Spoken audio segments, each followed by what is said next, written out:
Hey everyone, this is Amit from IIT Patna. Eklavya batch selection number 27 जो कि class 12 2025 के लिए बनाया जा रहा है। आज की इस वीडियो में हम लोग गॉस थ्योरम देखेंगे जो कि 5 नंबर के पॉइंट ऑफ व्यू से बहुत ही इंपॉर्टेंट है। गॉस थ्योरम जो कि इलेक्ट्रोस्टैटिक का one of the most important topic है और आप लोगों ने देखा ही होगा कि ये ऑब्जेक्टिव सब्जेक्टिव में किस तरीके से क्वेश्चन पूछे जाते हैं। हर साल इससे क्वेश्चन आते हैं। अभी फिलहाल में मैं बिहार बोर्ड का पैटर्न आपको बता दूं।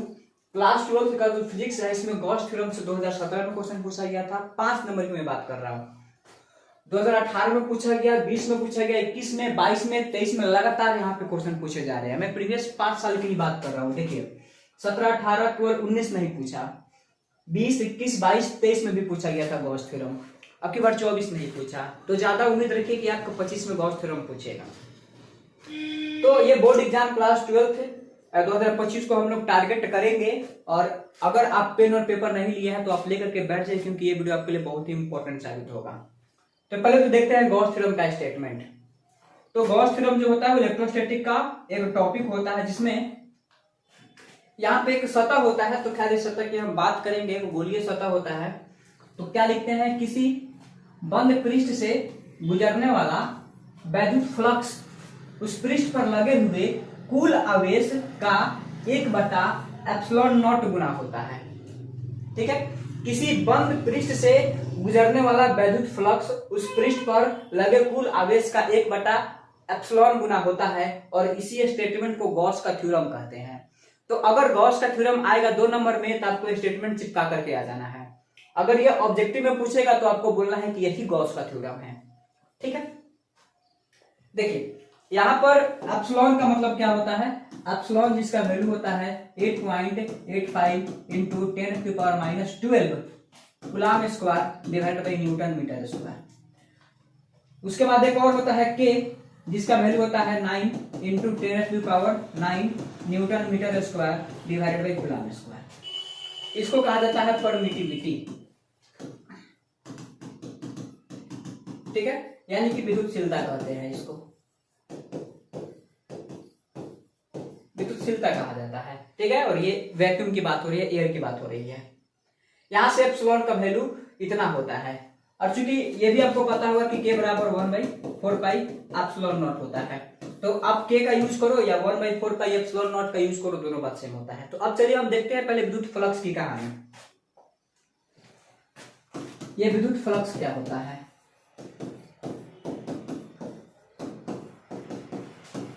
विद्युत फ्लक्स जिसको फाई से सूचित किया जाता है, सिंपल सा डेफिनेशन लिखिए, किसी पृष्ठीय सतह से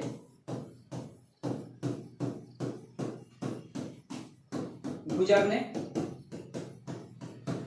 वाले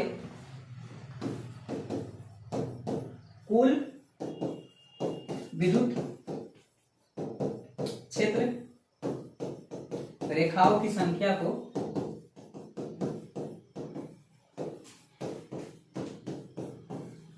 विद्युत फ्लक्स कहा जाता है।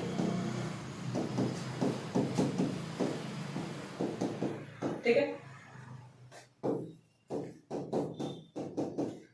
अब विद्युत फ्लक्स को फाई से सूचित करते हैं। अब फाई का फॉर्मूला होता है close integration E dot dA।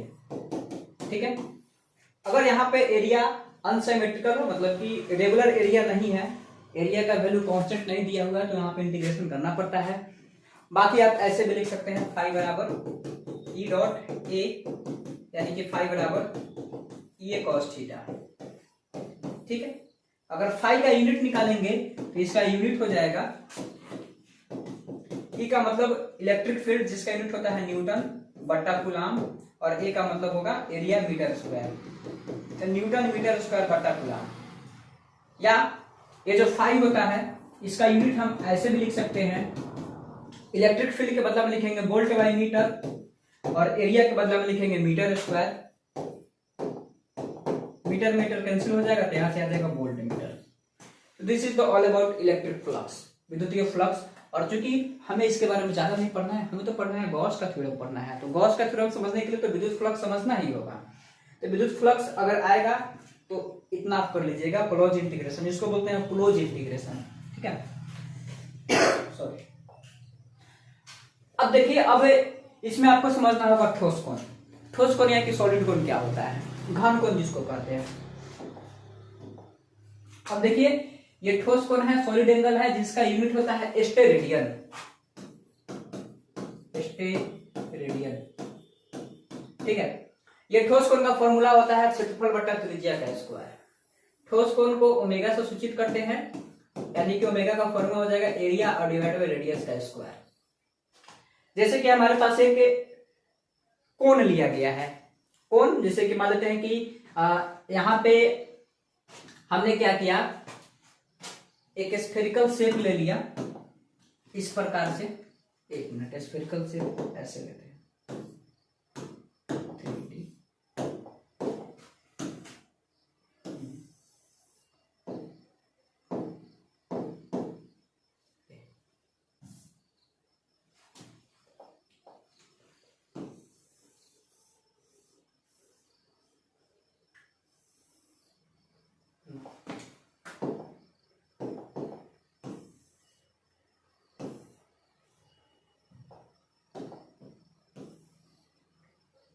देखिए, एक स्फेरिकल शेप ले लिया गया, ठीक है। उसके बाद यहां से, जैसे कि यहाँ पे मान लेते हैं कि हम एक पॉइंट को रख लेते हैं बाहर। अब पॉइंट को रख लेंगे और इस पॉइंट से इसके जितने भी सरफेस है उस सारे को हम क्या कर देंगे, मिला देंगे। तो मिलाने के बाद क्या होगा कि हमारे पास एक कोण बन जाएगा, शंकु बन जाएगा। तो उस शंकु के इस केंद्र पर जितना भी कोण बनेगा उसी को ठोस कोण या सॉलिड कोण कहा जाता है।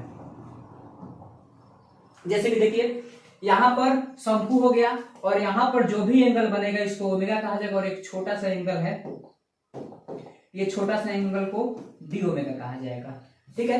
तो यही होता है ओमेगा, और इसको क्या कहते हैं, ठोस कोण या सॉलिड कोण कहते हैं। और ये ओमेगा बराबर होता है एरिया बाय रेडियस स्क्वायर। तो ठोस कोण का जो मात्रक होता है वो स्टेरेडियन होता है।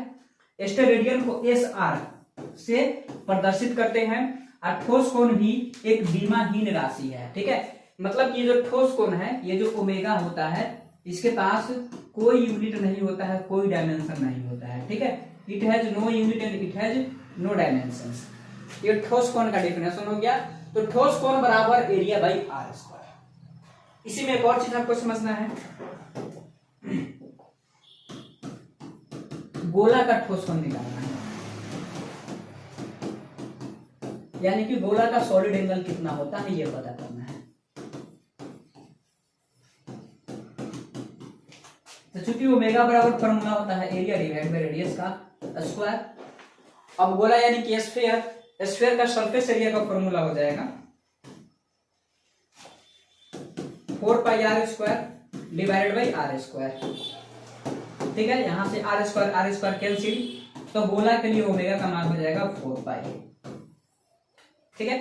तो ये बात आपको याद रखना है कि गोला जो होता है यानी कि स्फीयर जो होता है उसका सॉलिड एंगल का मान होता है 4π। अब इसी सब चीज का हम यूज करेंगे गॉस थ्योरम में। तो ऐसे भी आप देख सकते हैं, इस इमेज को भी देख सकते हैं। यहाँ पे एक स्फीयर है, यहाँ पे एक पॉइंट है। अब क्या क्या हमने पूरा पूरा सरफेस मिला दिया, ये इसका सरफेस एरिया ए हो गया, रेडियस आर हो गया, और ये ओमेगा है। तो ओमेगा बराबर होने पर सिंपल सा एक रिलेशन आ जाएगा, एरिया बटा रेडियस का स्क्वायर, ठीक है। ये तरबूज का जो एग्जांपल है इससे भी आप समझ सकते हैं। यहां से क्या करेंगे कि एक छोटा सा यहां से एक कोन शेप का डायग्राम काटेंगे। इसके एंगल पर जो भी कोन बनेगा उसको क्या कहेंगे, सॉलिड एंगल। और ये इसका सरफेस है, जिसका सरफेस एरिया हम ए ले सकते हैं, और ये इसका रेडियस हो जाएगा। तो फिर यहाँ से ये जो ओमेगा बनेगा, ओमेगा बराबर हो जाएगा ए बटा आर का स्क्वायर। तो इस पिक्चर के जरिए भी समझा जा सकता है। अब चलिए जरा इसका प्रूफ देखते हैं, ठीक है। अब देखते हैं प्रूफ ऑफ गॉस थ्योरम।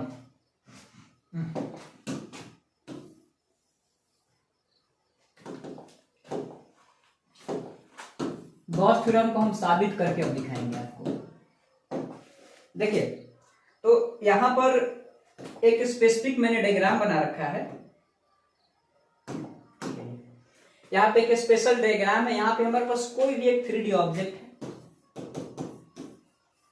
और यहाँ पे एक क्यू चार्ज रखा गया है, पॉइंट O है। इसका छोटा सा एंगल है जिसको डी ओमेगा हमने बोला है, पूरा का पूरा एंगल ओमेगा हो जाएगा। इससे कुछ दूरी पर इस डायरेक्शन में इलेक्ट्रिक फील्ड जा रहा है E, और इधर इसका सरफेस एरिया छोटा सा मैंने काट लिया, इसको ds वेक्टर मैंने बोला है, और इसके बीच का एंगल है थीटा। तो ds कहिए आप dA कहिए, कोई फर्क नहीं पड़ता है, ठीक है। चलिए dA बोल दे रहे हैं यहां पर, इसको भी dA बोल दे रहे हैं, और इसके बीच का एंगल थीटा है। अब मैं यहां पे क्या करूंगा कि इस इलेक्ट्रिक फील्ड के डायरेक्शन में इस एरिया वेक्टर का कंपोनेंट ले लूंगा। तो मान लेते हैं कि अगर कोई वेक्टर इधर जा रहा हो और कोई वेक्टर इधर जा रहा हो, ये r हो और ये थीटा हो, और r का इस डायरेक्शन में कंपोनेंट चाहिए, तो थीटा जिसके साथ रहता है उसके साथ हम cos बुलाते हैं। तो अगर r का इस डायरेक्शन में कंपोनेंट चाहिए तो r cos थीटा हो जाएगा, और इस डायरेक्शन में कंपोनेंट चाहिए तो r sin थीटा हो जाएगा। तो थीटा जिस डायरेक्शन में हो उसके साथ आप cos लगा देना, और बाकी जो 90 डिग्री पे जाएगा उसके साथ sin लेना होता है। तो अगर इस एरिया वेक्टर का कंपोनेंट हम इस डायरेक्शन में लेना चाहेंगे तो इस डायरेक्शन में हो जाएगा dA cos थीटा, ठीक है। एक मिनट, ये हो जाएगा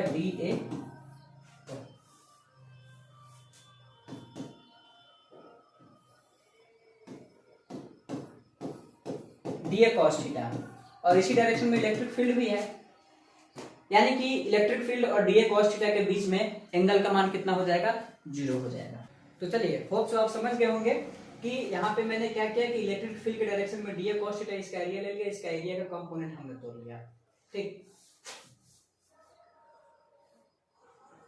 तो अब क्या करेंगे, इसका प्रूफ लिखेंगे, और यही प्रोसेस से आपको नंबर मिलेंगे, क्योंकि यही प्रोसेस यहाँ पे सबसे मेन है, और इसी प्रोसेस को थोड़ा बहुत आपको रिवाइज करके एग्जाम देने जाना है। देखिए यहाँ पे सबसे पहले मैं तो फॉर्मूला लिख दूंगा, फाई बराबर फॉर्मूला होता है close integration E dot dA। तो फिर यहाँ से लिखेंगे फाई बराबर क्लोज इंटीग्रेशन, और E का फॉर्मूला होता है KQ बटा R स्क्वायर, ठीक है। KQ बटा R स्क्वायर में ये रहेगा R, और यहाँ पर चार्ज Q रखा गया है। तो KQ बटा R स्क्वायर है और इंटीग्रेशन dA है, मतलब उसी से काम dA है। अब जरा जब इस डायग्राम में हम आएंगे तो यहाँ से हमें सॉलिड एंगल का फॉर्मूला चाहिए। तो चूंकि एक छोटा सा सॉलिड एंगल है जिसके बदले हम क्या लिखेंगे d ओमेगा, तो इलेक्ट्रिक फील्ड के डायरेक्शन में, यानी कि हम लिखेंगे विद्युत क्षेत्र की दिशा में, विद्युत क्षेत्र की दिशा में, तो इलेक्ट्रिक फील्ड के डायरेक्शन में एरिया का मान हो जाएगा dA cos थीटा, और डिवाइडेड बाई ये रहा इसका डिस्टेंस r स्क्वायर, या रेडियस। तो d ओमेगा बराबर dA cos थीटा बटा r स्क्वायर, यानी कि यहां से लिख सकते हैं dA cos थीटा बराबर d ओमेगा और इंटू में हो जाएगा r स्क्वायर। तो dA cos थीटा के बदले हम लिखेंगे d omega into r square.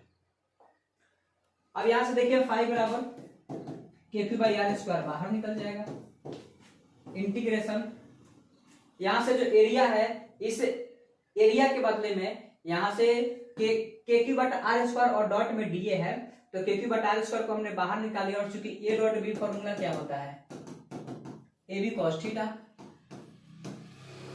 तो यहां से KQ बटा R स्क्वायर बाहर आ गया और इंटू में हो जाएगा dA वेक्टर, और चूंकि इसके साथ आ जाएगा cos थीटा।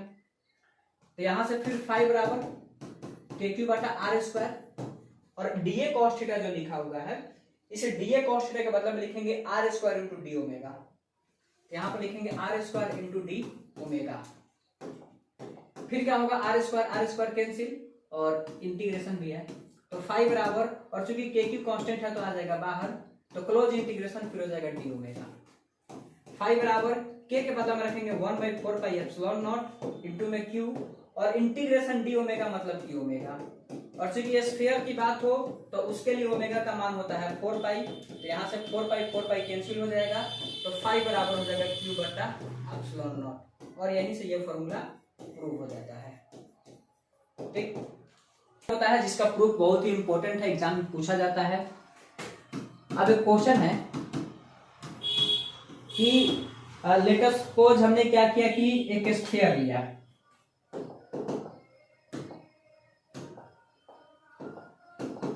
ठीक है, एक गोला है। अब इसके अंदर क्या किया हमने, डाइपोल रख दिया। अब डाइपोल की वजह से फाई का मान कितना होगा, ये सवाल कितना बार पूछा गया है। अब डाइपोल अगर रख दिया गया है तो वहां से फाई का मान निकालना बहुत इजी काम हो गया। और ये क्वेश्चन पूछा गया है बिहार बोर्ड 2024 में, ऑब्जेक्टिव में पूछा गया। डाइपोल रखा गया, इसका मतलब कि इसमें एक रखा गया होगा -q और दूसरा रखा गया होगा +q। तो यहाँ से आप देखिए तो टोटल चार्ज मतलब कि q इनसाइड का मान कितना हो जाएगा, -q और +q बराबर हो जाएगा 0। तो चूंकि फाई बराबर फॉर्मूला क्या होता है, q इनसाइड बटा एप्सिलॉन नॉट। यानी कि इसमें हम क्या अप्लाई करेंगे, गॉस का थ्योरम अप्लाई करेंगे। तो फाई बराबर q इनसाइड का मान हो गया 0 बटा एप्सिलॉन नॉट, यानी कि इसमें फ्लक्स का मान कितना हो जाएगा 0। होप सो ये वीडियो आपको अच्छा लगा होगा। कमेंट में अपना फीडबैक जरूर दीजिएगा। इस वीडियो में मैंने आपको केवल यही बताया कि गॉस के थ्योरम को प्रूव कैसे करते हैं, एप्लीकेशन मैंने नहीं बताया है। इतना आप कर लेते हैं तो 5 नंबर आपका सिक्योर हो जाएगा। मिलते हैं नेक्स्ट वीडियो में नया टॉपिक के साथ, तब तक ऑल द बेस्ट।